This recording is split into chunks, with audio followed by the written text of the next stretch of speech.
Ministry is one of the most rewarding callings a person can answer, but it can also be one of the most painful. Whether you've been forced out of a church, burned out in silence, spiritually wounded by those you trusted, or you're simply trying to make sense of the hurt, you are not alone. Welcome to Wounded Leadership, Stories from the Wounded, a podcast where pastors, church leaders, and ministry families come together to share their stories with honesty, vulnerability, and hope. Your host, Dr. Matthew Tanner, sits down with real leaders who have walked through the fire and found their way to the healing process on the other side. We believe that your story matters. We believe that healing is possible, and we believe that helping those who have been wounded in ministry find healing isn't just a mission, it's a calling. So, grab that cup of coffee, pull up a chair, and let this conversation meet you right where you are.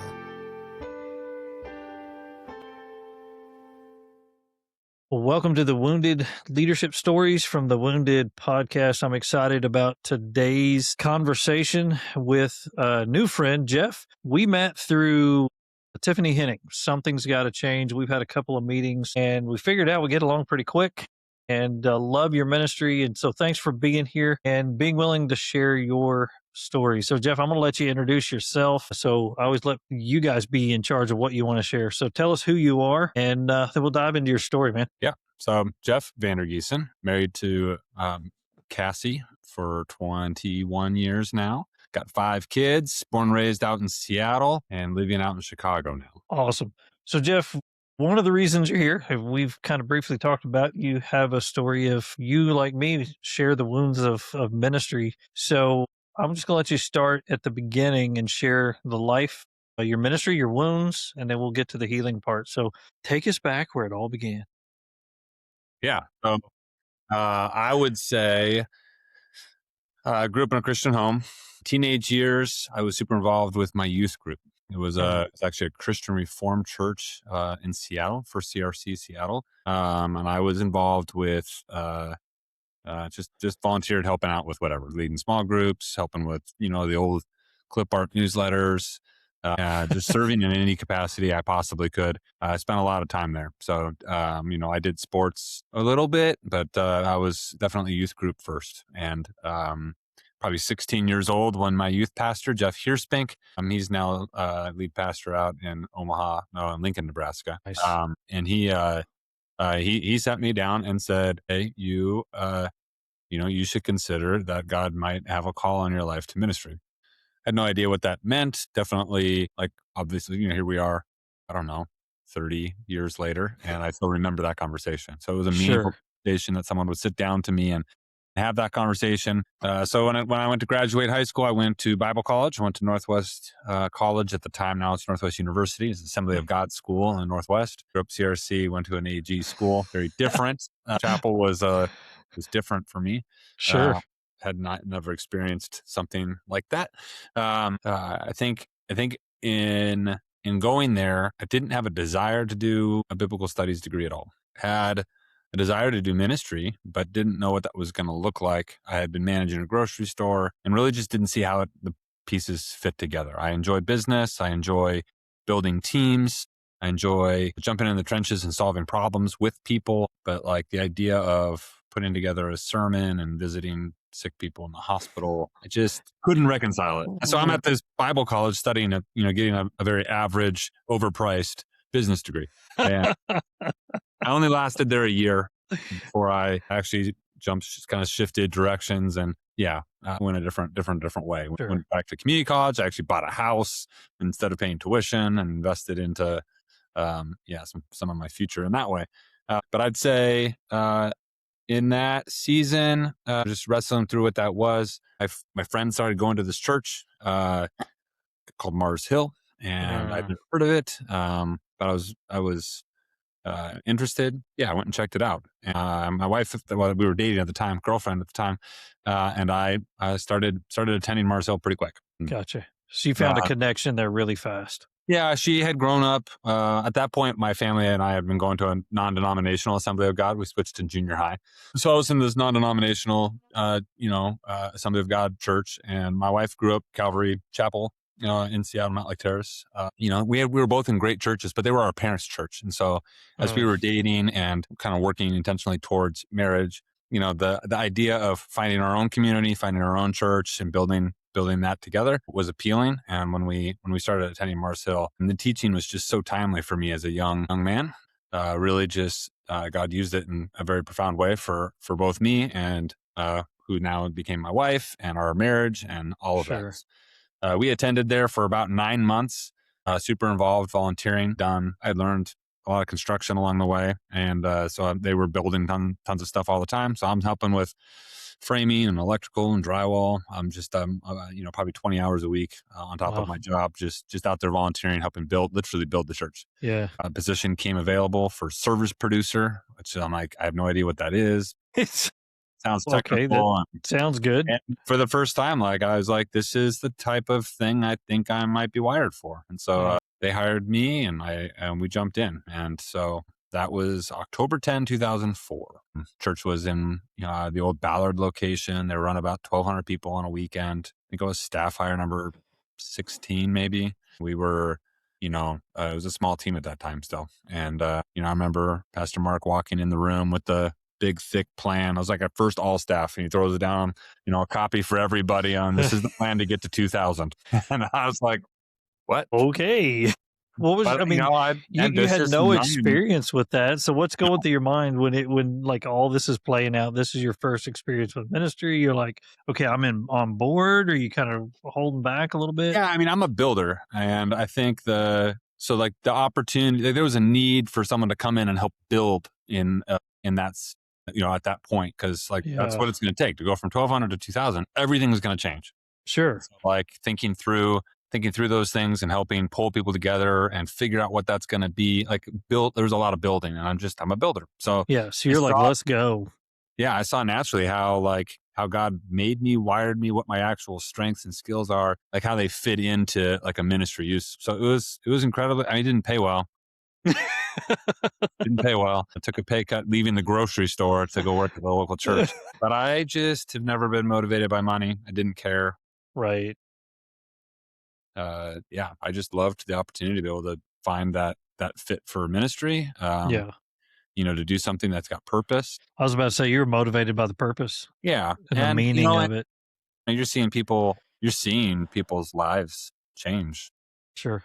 On a regular basis. It was like, it was a really cool, that was a sweet season. My wife and I, we got married. We got engaged 2 weeks after I started working at the church. We were engaged for 4 months. We were holding our firstborn. He was a week old on our first anniversary. So we jumped in at the church. It is a rocket ship. Sure. And I got married, and we started having kids. So easy peasy. Yeah. It was honestly, I don't know, probably too much. But you probably didn't even know it was too much though at that point. At that point, you're just in it. Yeah. Yeah. And I think in retrospect, my poor wife, we put her through the ringer more than I'm here to admit in the first couple of years there. Yeah, I've said that to my wife several times. Like, you said yes, but it was. Yeah, maybe you shouldn't have. not yet. Maybe it would be better an answer.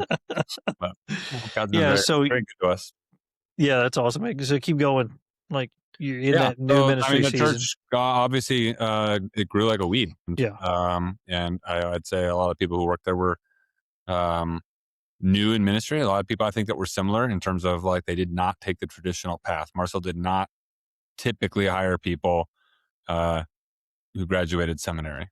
They took people who were members of the church. I think I was the first person when I got hired. I remember founding pastors sitting me down saying, "Hey, we've never hired someone who's only been here 9 months. Wow, I'm keeping my eye on you." That's not intimidating. That's weird. Yeah, it was weird, but it was also weird for them to hire someone who was new, right? In that way. So obviously, as the church grew, that became very common.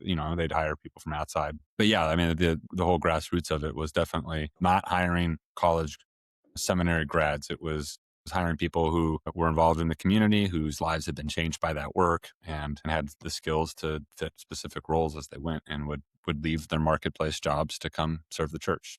It was a cool staff. It was a cool community. We got to see God work in many ways. I think most people are familiar with the story of Mars Hill. It grew like a weed. Sure. There's good things and bad things in that, but I wouldn't trade a day of my time on staff there for anything. I learned a ton. I really grew up in my faith, even just in my time being on staff there. Learned what it means to be a husband and a father Yeah. in my time being there. And there's people, and I run a couple businesses in addition to a nonprofit today, and not a lot, a handful of people who worked for me at Mars Hill still work for me today. So, Wow. there's some lifelong, relationships and friendships there that, it's been, Well, and with people, a lot of listeners are going to be familiar with Mars Hill and with everything. So this is a little different than some of the stories that we've told. But that's what I want to capture, that piece, though, because even we're going to obviously get to the wounding that everybody knows took place, but here you're part of that. But even out of that still comes some very beautiful things that still feed you and still work with you today. yeah. So I think sometimes we lose that. Yeah. And there's definitely, I have a lot of friends who don't have any fond memories. I recently ran into somebody who I worked with there. He was in town, and we saw each other, and when he saw my name pop up on his phone, he and his wife were talking, and he's like, you're one of very few relationships that I look back fondly on, and which is so sad. But I think it just highlights how many people were really, really struggled with how the plane landed for them there. What do you, and I know we're kind of bouncing back and forth and getting ahead of the rest of the story a little bit, but what do you think made the difference? I mean, it's just speculating other people's experience.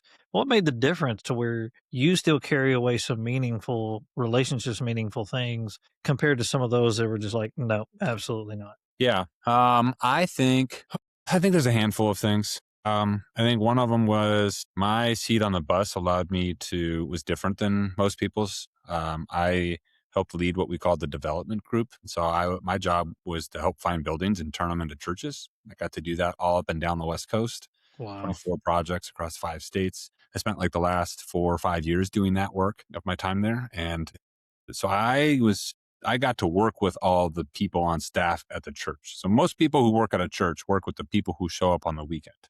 Sure. Small groups in the ministry work that happens throughout the week. And I definitely knew lots of people in that way, but my role was primarily to serve the church staff as we were managing capital projects and expansion and growth. And I got to know a lot of people. And I also, when things started to change at the church from what it had been for so many years for me, there was a real entrepreneurial environment and spirit that was, I think, encouraged for a long, long time. Yeah. At some point, they it changed, and it got locked down a little bit more of a corporate type environment. And there were some transitions that kind of, I think, strategically brought that to be an intentional change in the church. At the time, I just saw that. Even looking back now, I don't know that it's right and wrong. It was a big organization, and so what gets you to one place doesn't always get you to the next place. Sure. They're trying to take more ground for the kingdom. Having a bunch of cowboys running all over the country, probably not the best plan. I could look at that and be like, I don't like the decision of locking things down in this way, but I don't disagree with it, but I don't know that there's a place for me in that. And so I had an opportunity to leave a little bit more on my own terms. And it was earlier on than when I think, a lot of some of the other stuff was I think, there's some other stuff going on that was created more trauma for people. Yeah. And, I'd been there for a long time. I had a lot of meaningful relationships with people. I think another one is a lot of the people who, my wife and I have noticed people who came into the church with a faith, their faith was a little bit more resilient leaving the church. People who had come to faith at the church and that's all they had known, it was maybe more likely chance that they would have a hard time kind of transitioning to another church after, rather than just sort of becoming disenfranchised with the church. Sure. So, and we moved to Chicago. So we got out of Dodge. We were really just plucked up and moved to a new place. And so we were able to start fresh and build something, use what we had learned and all we had seen experience to kind of go build the next thing. And I think not very many people got that opportunity. Mm. So let's backtrack then back to where you've got the new position. You kind of alluded to the fact you moved into the what you call the corporate position of the building the buildings and stuff. Let's pick up there, and like how did that play out, and how did you become wounded through that? Yeah. I think if I'm going to jump straight to like, hey, where did I get, where was I most wounded? I'm using that word. Sure. I would say there was a change in executive pastor. There was one executive pastor who came to my house when I was 21 years old, drywalling it, and he shows up in my house and offers me a job, and I get to work for him for a little over 7 years, and there was a new executive pastor who came in, and that new executive pastor's approach was very different. It was very different, and he and I have talked and even reconciled. But his approach and how he came in was not. It just wasn't. It wasn't good. Explain. Can you carefully explain that? Like, what do you mean? Yeah, I mean, the first conversation I had, we were sitting having coffee, and he's asking me what what was my college degree. Well, I didn't finish college. I jumped in and did ministry, and I've been here now for 8 years and have contributed in pretty significant and meaningful ways. I have a reputation of knowing how to make things happen and get things done. And that's been valuable. And yeah, the church was paying me well at that point. And we had, 4 kids at that stage. Yeah. I mean, I didn't need a college degree. We were doing okay. But he was sort of leaning in on what's your fallback. Doesn't work out. What's your fallback? And I was like, yeah, but if you're headlong into this ministry and you're passionate about it and you've been there 8 years and you sit there and go, what's your fallback? That's got to lead you to sit there and go, why do I need one? That's exactly what I said.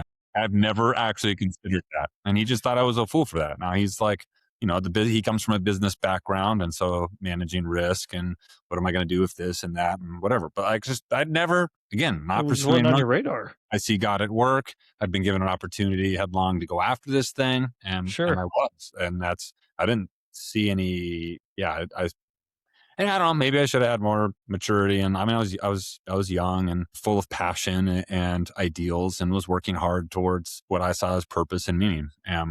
Still do. Again, I wouldn't trade a day of what I did or how I approached it. But yeah, I mean, I think that conversation of like, his response was, he could go be a CFO at any company, and like, what's your fallback? What are you going to do? And I was like, I haven't thought about it, and I'm not worried about it. I think I cross that bridge if I came to it, but. Honestly, I hope to just tell my grandkids about all the stories of all the churches I've got to help open, over the years, and just I retired here. That's my plan. A couple months later, I didn't work there. So after that conversation, things progressed pretty fast. Yeah, I mean, he started bringing in some of his people from other places he knew around the country. So you had a sort of a tidal wave of new people that were really ambitious but didn't know the culture. So you had massive culture change happening with people that were excited about this idea of what Mars Hill was without actually experiencing it and knowing it. And to me, like in a lay capacity, I was going through the elder process. I led all of the small groups in North Seattle. So we had a small group in our house. We saw it. We didn't split. We replicated because, no division. But right. I think we replicated like 6 times. So we just we'd have 40 or 50 people every Thursday night in our house. And so I share that only because my job was to go build the church. My joy was in many ways small group on Thursday nights in our home, and being able to see God work in, just through the personal relationships and the conversations. I mean, to walk people through, the struggles of life, cancer, divorce, death, infidelity, loss of children, just, and you're living life and you're sharing meals and you're watching each other's kids. And like, it was the most like Acts 2 season of my life of like, just truly like carrying and living together and carrying each other's burdens. It was a beautiful season of community. And to me, that is what Mars Hill was. And so you can go listen to all the stories about everything that got wrong, But there's so many pieces in terms of like outside of Sunday that was like, there was some great missional communities in people's homes. And I got to help lead a ton of them and lead people who led those. And Yeah. I just absolutely loved it. And so when you bring all these people in that are trying to build this big organization, but they're not in any way connected relationally to the work that God's actually doing in the church. It's all, we would use the analogy of like the air war and the ground war. And like, you need both, right? Yeah. I think people came in super excited about the air war and with no appreciation of the work on the ground. Was some of the challenges at the top starting to happen at that time? Was that all part of Yeah, it? Was this kind of, I think there was was always that part of the challenges. whole I culture think there's change? always challenges with leadership, and I mean, Oh, sure. when something grows that fast. They were changing the sort of the strategic model and executive team and how elder structure works. Like they were breaking things as soon as they roll it out constantly. And so I think there was always tension, and some things would work and some things didn't work. But I would say the changing of the guard of the executive pastor role was a pretty significant and underdocumented in terms of the change and the impact that it had on the church. So Sure. I don't know that I've seen or heard people talk about that much, but Oh, Jamie tempered the church and leadership in a helpful way for a long time. And Sutton sort of came in and was a little bit more of a multiplier in terms of making things happen quicker. So if there but was going back changed the versus culture. pouring gas on it type of approach, Yeah. definitely, I think that played out in some unhelpful ways. Sure. Yeah. That vast change of culture. Yeah, it was a lot really fast. Sure. And when you lose, culture is a huge piece of any organization. And if you can afford to lose a certain amount at any point in time, if you lose too much culture, you literally, you've all seen the jar and you pour the things in, it just becomes a different thing. And Sure. that is what happened in the last 2 years of Mars Hill. It became a different thing. Yeah. I would say very quickly, So he comes in, you have like this conversation completely, takes the rug out from under you as Yeah. far as what's going on. And then you said in 2 months you were no longer employed there. Talk about that time period. Yeah. It was from when I met him till when I stopped working, there was a total of 9 months. Gotcha. Easter Still to pretty quick. to the following January, I think. Yeah. Sure. That's still And, pretty fast. Yeah, it was, it just changed. It changed real quick and got to a point where, this is not what I had signed up for. And they were starting to change just even what the role, how we were going to accomplish the work that I did. So it was a natural, time to kind of step out.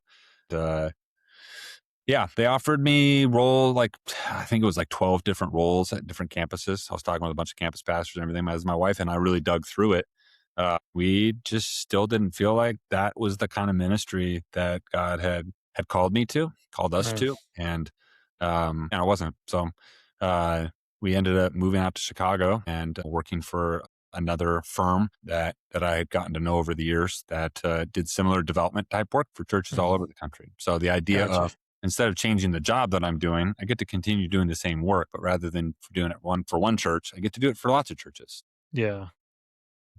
Yeah. And so, we ended up moving out to Chicago and jumping on with this other company. Yeah. And, I was actually only there for 7 months before they closed their doors. And then we ended up starting our own company. Gotcha. So in the course of a year, I went from working at Mars Hill to moving to Chicago and starting my own company, which is like not on the bingo card. You mean you didn't have that planned out? Seattle. No one's moving. No one's ever moved away. Like I wasn't ever somebody who had the desire to move to another city. Sure. My wife and I both grew up a mile from each other, graduated the same high school. Like Yeah. move to Chicago and start your own company was just never in the cards. But you didn't know you were going there to start your own company until after you got there, and the other one, shut down. Totally. So did you have any time at all to process like how quickly Mars Hill ended? Because for you is like it was crazy with my role being, I think, as relationally connected with the staff as anybody else, including HR. Right. I got a phone call almost every week for 2 years from a friend, right? Somebody I had worked and done ministry with at whatever campus. You had 15 campuses when I left. And so a lot of those campuses didn't know the staff at the other campuses, but I knew the staff at all of them. But everybody, you were kind of a A central bridge. hub. Yeah. If they wanted to Yeah. spend capital dollars, I was typically involved. So Right. And you talked more than just you lived life with them, because that's what you said, your passion with the small groups. I'm sure you Yep. did the same thing with them. And you totally. talked about the capital things, but you lived life. So they saw really a safe place in you. Yeah. And I had made the exit. I went before all of them. There was only one person. When you start looking at like the revolving door that came to be, there was only one person that really left before me in that Wow. in that wave. Yeah, a guy named Jared. So would you go ahead? Sorry. Yeah, and so I think the fact that I had moved away, I was out of it. I relationally was friends and connected with a lot of them. Like there was just a lot of phone calls for those couple of years where I took phone calls like you take.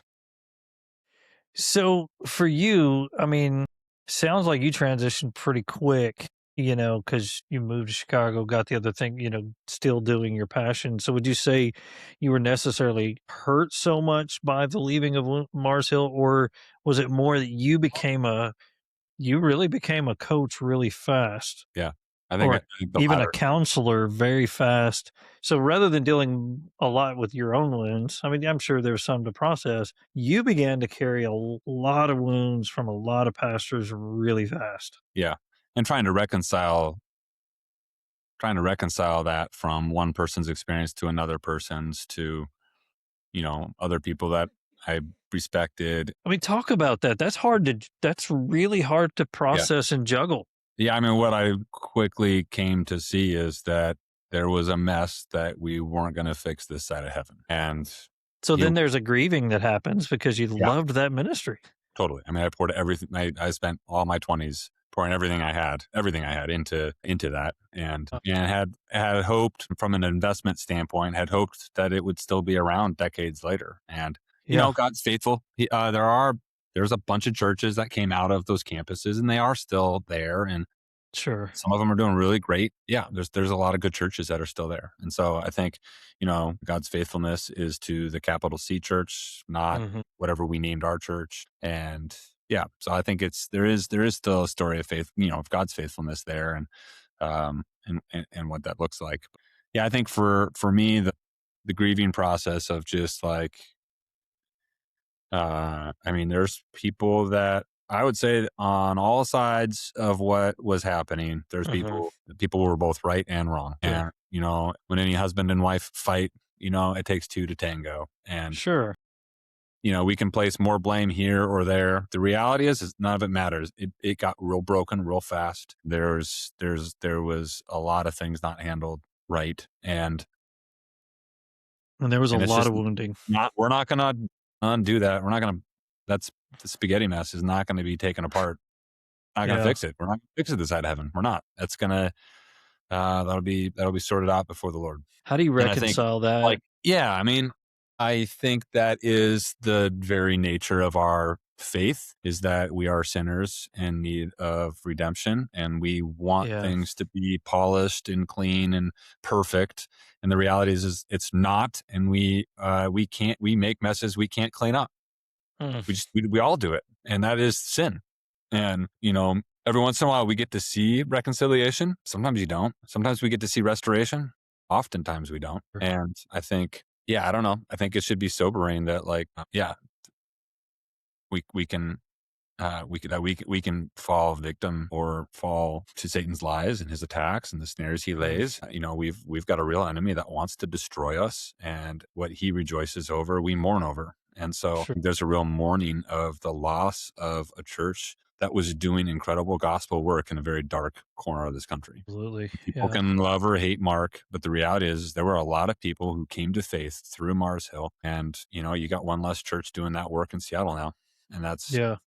so. And I think a lot of times in our wounding, we try Yeah. to find a place to blame other than the Right. sinful fallen process of this world. And I appreciate that, because we do lose sight of, because even in my wounding stories and being hurt by ministries, I still look back on some of those places, and there were still some people that are following the Lord because of that.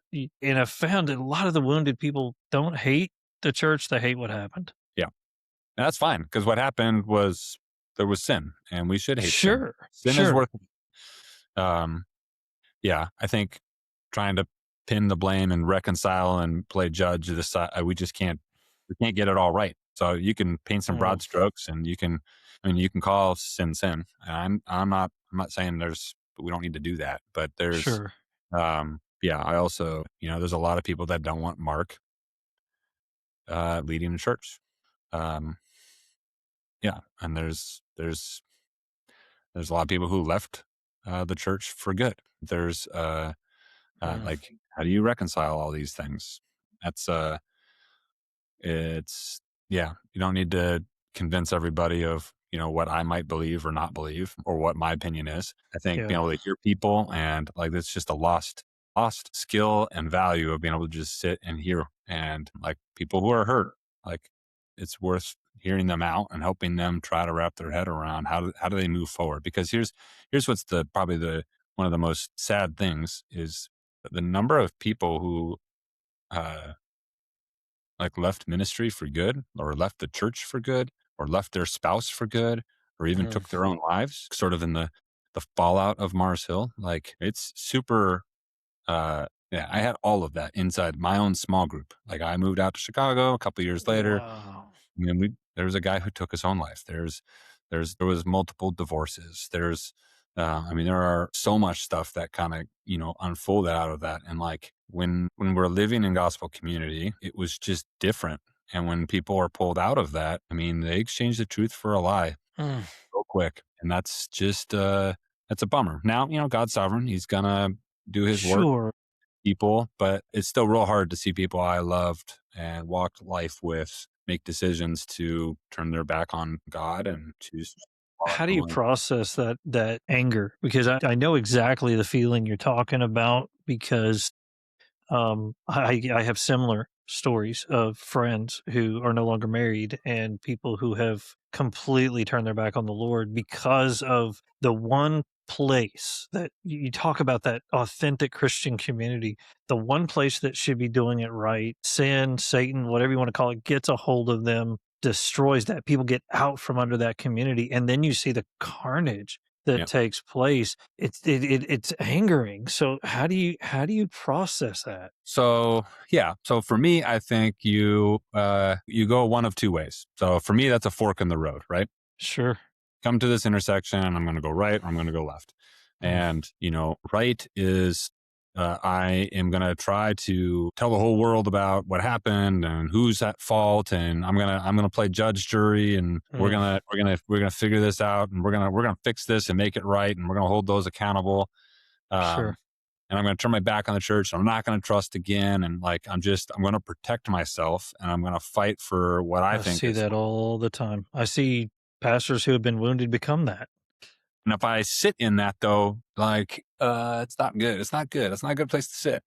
You sit in that for No. any amount of time, and you become embittered. I mean, you just become an angry, bitter person. And I think you quench the spirit and hard-hearted. Mm, I think the Lord's voice gets quieter and quieter. Like, it's just, sure. you can't live a life as as a Christ follower, bitter and angry. You Mhm. cannot. Forgiveness is literally the foundation of what we believe, is that, like, I think that's pretty much the pinnacle thing. so you either get stuck there, or you choose to do something about it. You try to be part of the solution. And so, What does that look like? for me, like, yeah, how do I help? What can I do to improve this? What can I do to help this not happen as much anymore, or I want to say anymore, but you can't. It's Yeah. kind of, you look at go do a survey of leaders in the Bible. There's Yeah. many who failed and did not finish well, and so that's the Bible. It's not better out there today. And so you're gonna, Right. because we're humans, and Sure. we're gonna be let down by human leaders. Like, it's going to happen. And so, but how does the church handle that? How do we, how can we learn from this? Can we provide the right structure and accountability? Can we take care of our leaders in a way that, they're leading from a place of health? Because if you have healthy leaders, you have a shot at having a healthy church. If you don't have healthy leaders, unhealthy leaders will 100% be an unhealthy church. Yeah, absolutely. Yeah. So for me, it's been, how do I jump in on the solution side of things, and how can I, how can I use the experience that God's giving me to help? And I think, yeah, you either are going to go down that bitter sort of justice and hard-hearted path, or you choose to serve, and you try to figure out how to, you lean in, and Mhm. you're on the sidelines or you're in the game. That's kind of, those are the options in my mind. So, and I just don't want to be an angry, bitter person. So Mm. it took years. It was actually just about 6 months ago, I would say, I got the last like apology from one of the key leaders at Mars Hill that I had been wronged by. And if I had held on to that for that long, one, you shouldn't, at that point, you're not probably going to get an apology. If I had held on to it for that long, I mean, you're talking 15 years for Yeah. me. Man, the amount of, like, an apology wouldn't undo the hard-hearted and bitterness I have at that point. Like, I'm so set, like 10, 15 years. That's So like, huge. in God's grace, like the ability to have forgiven them long before them asking for it, I think has imparted a greater joy to my wife and I and our children and just life in general for us. It's allowed us to hold it in an open hand and see what God would have for it. It's also allowed me to be super empathetic as I see other people who go through it. I've been there. Absolutely. Yeah. I got some of those scars. I mean, I got Yeah. that tattoo. Um, yeah. So What made the difference for you to where you didn't hold on to that, where you were able to do that forgiving moment before you got the apology or without knowing you're going to get the apology? yeah, I think I really, I mean, I think having moved to Chicago was such So a blessing distance was to good. us. The distance allowed my wife and I to process probably a lot quicker than a lot of people could or did, Sure. and, and to have a perspective that was a lot. I mean, it's not all or nothing. It's just not that simple. It's not like, are you this side or that side? No, it's not that simple. I can stand on both, and I can stand on neither. Well, it's important to understand there's people that, I mean, especially with something as public as what Mars Hill was, there are people that it's so easy to stand on that one side or the next. Yeah. But for those that went through it, I just had to highlight what you said. It's not that easy because you talked about loving the ministry and even loving still the good things that came out of it. So it's not that simple. Yeah. Again, I think when you know the people, so it's Mm. not just a business that you're pouring into. It's like, It's personal. it's people. It's the stories. The fact that I can run into somebody that we did work together, we did ministry together for years. 15 years later, I run into them, and like, I mean, we're going to spend eternity together. We will. And so Yeah. those people, like, the relationships and how deep that runs. Yeah, I mean, there's literally hundreds of people across the country that I can go to any city and I can find an old Mars Hill person, and I think I'm good with all of them. I could sit down and enjoy Mm. and eat with all of them, and even if they've walked away from the church, like, I still love them and I still, like, Sure. want good for them. And the few that are still in ministry, I got a lot of appreciation for people who are still working at a church that were on staff at Mars Hill. There's people don't people don't know the numbers, but there's not very many people who were on staff at Mars Hill who are still in ministry full time today. Very, very few. Wow. I would say, like, I don't have hard evidence on this, but Yeah. I would venture to say that there are as many people that were on staff who have walked away from their faith that are still working on staff at a church. That's a lot to unpack. Yeah. Yeah. It's not even people who attended the church. It's the staff The who have walked away from it. staff who had left. Pastors, elders.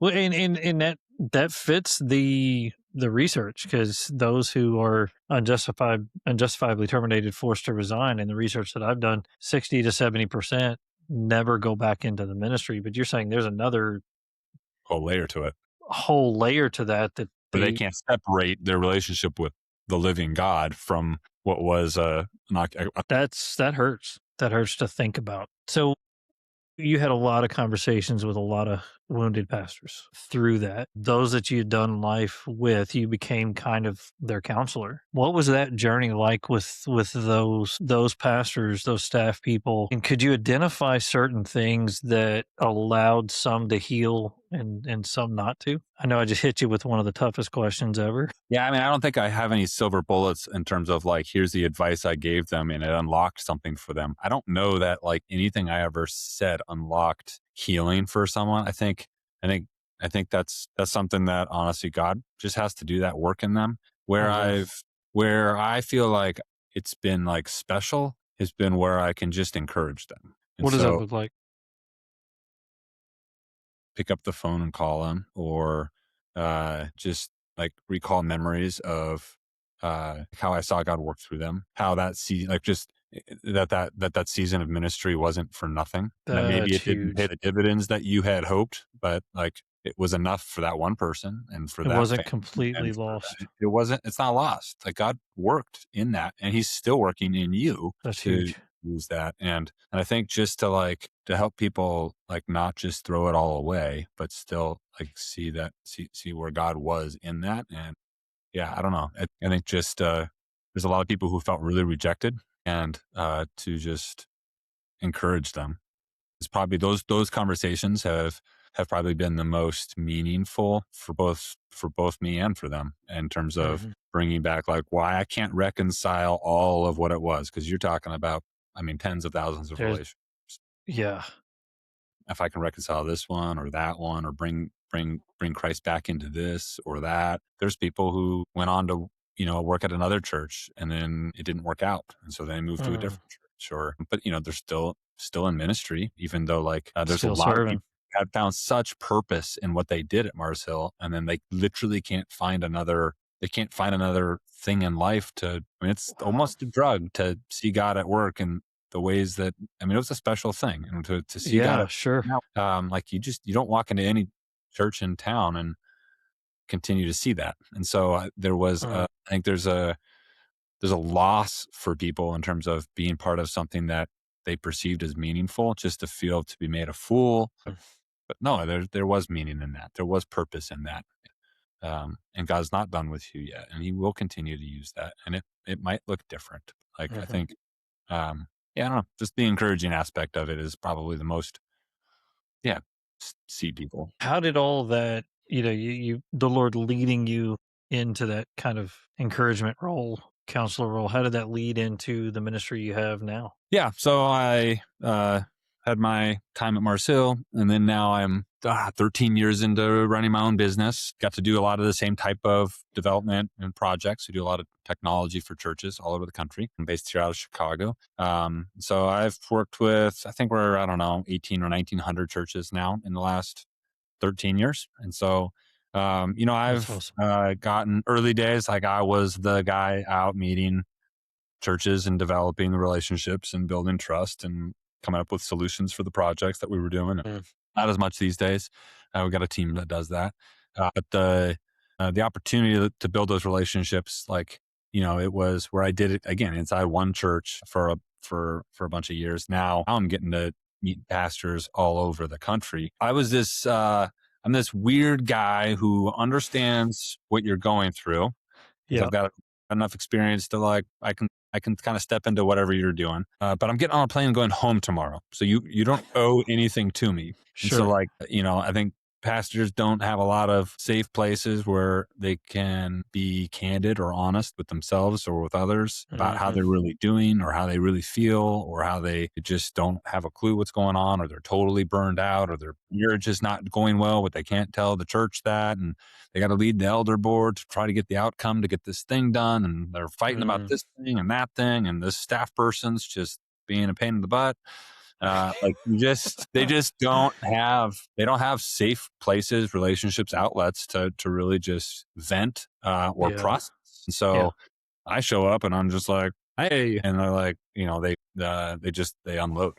And, yeah, um, yeah. And then I get on a plane and I go home. But like, you build a deep relationship with those people real quick. And I think sure. as I'm on projects for a bunch of years, it was really during COVID that God kind of laid on my heart, my wife's heart, that we would serve pastors, in a new way moving forward. Continue to run our company, that uh, that my 40s and 50s, and we'll see, would be served would be spent serving pastors back more on the nonprofit side of things, figuring out how to intentionally not just show up and build a relationship to sell some AV, but to show up and build a relationship just to encourage them. And how does it look like to build some ministries where you can really partner with churches and add value in a way that inherently is going to encourage the leaders? And so that's what we've done. Had no idea what it was going to look like. We felt called to go do that. Yeah. And, hold that in an open hand, because you could take that a lot of different directions. And so it was in the fall of 21, God opened a door for us to take over a property in Michigan. We started a nonprofit called Cultivate Churches, and we run 2 ministries out of that nonprofit today. One is called Camp Harvest. It's a kids camp. We run a couple thousand kids every summer, do the traditional conservative, campy Bible camp, everything you know it to be. We love it. It's great. This is, all my kids, they made, we raised them as best as we could, but that's where they decided to get baptized. That's where they decided that faith was their own and not. Well, that's beautiful. Yeah. So we took that over, but on that same property, there's a nice 150-acre high-fenced deer ranch and a couple nice homes. And so we actually run a pastor retreat there called Stillwater Reserve. And the entire heart and purpose of that is literally to invite pastors in and serve them and give them a space that's safe where they can rest, find perspective, be reminded of God's call on their life, and maybe meet other people who are doing what they're doing and be encouraged by that. I mean, I think everybody needs to have someone in their circle that is not from their tribe.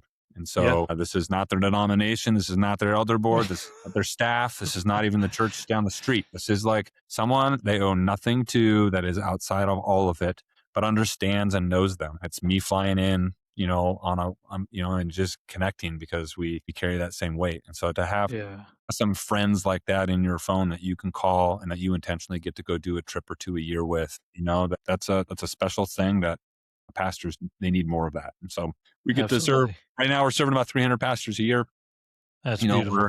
We're praying to see that grow in the next couple of years. We think we can serve about 1,000 pastors a year without having to build anything. We don't have to build anything more. It's just really scaling out the opportunity. We know the need is there. So it's just, it's building the relationships and earning the trust that people would take better part of a week and fly out to Grand Rapids and choose to spend time with us.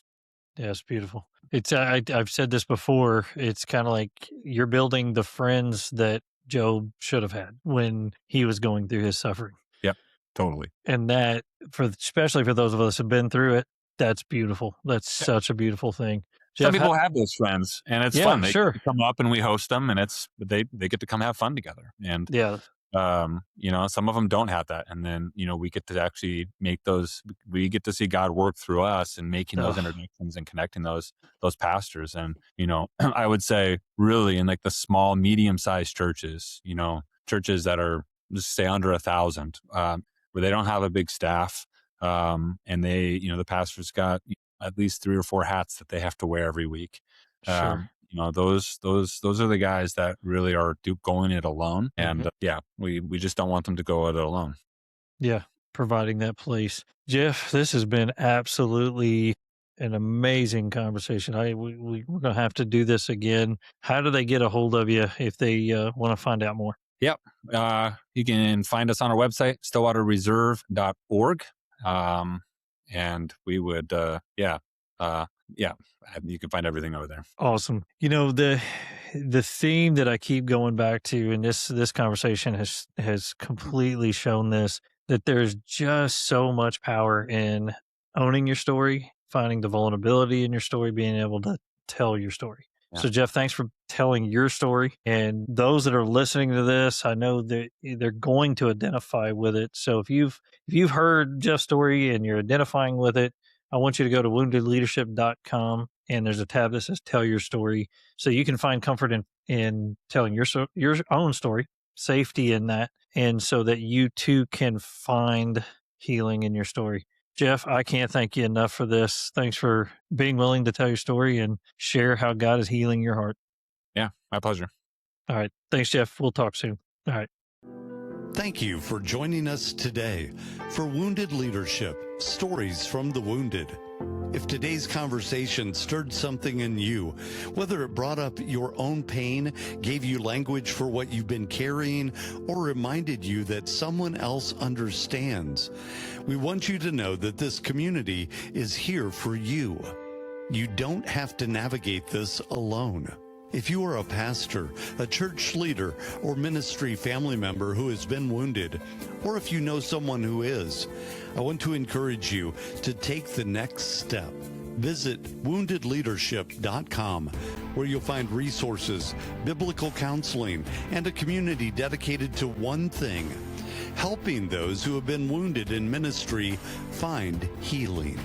And if you have a story of your own, we would love to hear it. Head to woundedleadership.com and click Tell Your Story.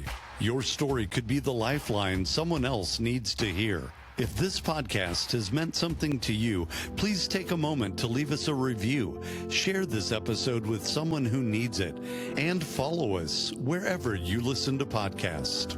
As Martin Luther once wrote, "This life is not health, but healing, not being, but becoming.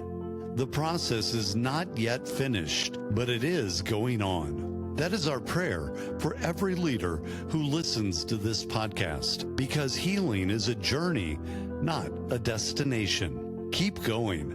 This is Wounded Leadership, Stories from the Wounded.